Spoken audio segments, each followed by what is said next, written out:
So we're doing 2 roofs right across the street right now. Homeowner walked up to me and asked if he could get his house inspected.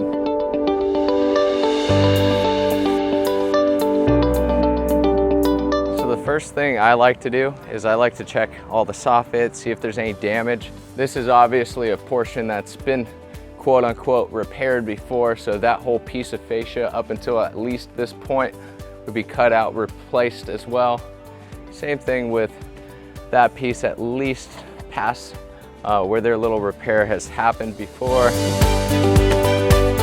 So you'll notice that there's green stripes all throughout. That's indicative that insurance adjuster has already been out checking on the damage. So these are the tabs of the dimensional shingle that have blown off from the wind. They're missing a piece of shingle on top of their ridge vent as well. They're also missing quite a few of the hip caps, as well as some of the pieces of the ridge caps. They came with traditional felt paper before, so that's not necessarily the standard most people use anymore. They've transitioned to synthetic felt paper or peel and stick.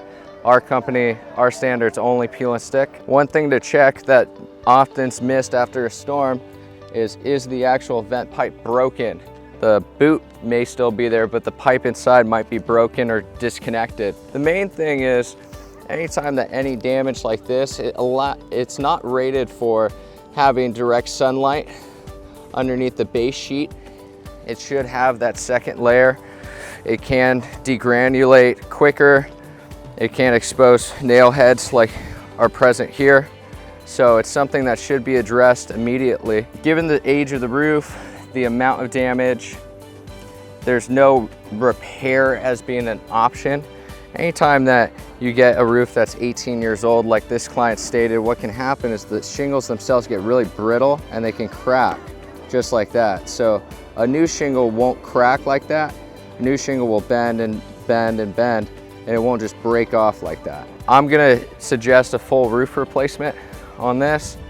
Main thing is anytime that somebody does a full roof replacement, they should strip the entire roof to the deck. Roof overs are never suggested nor allowed in Florida. And the main reason why is the base shingle underneath is now 20, 30 years old. God forbid some wind gets underneath the original, it's gonna rip everything off. Normally I walk up on the roof, I take photos of all my terminations. So we have an electrical riser to our left here.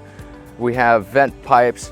Every single one is size specific. So I personally like to take photos. It allows me to look back at my notes, measurements wise. So we have a 10-inch gooseneck. We have two 2-inch pipe boots there, a 3-inch pipe boot over there, and another 2-inch. I need to notate all those things so when I do the material takeoff for this job, I can make sure that I have all the right materials on site, nothing was missed.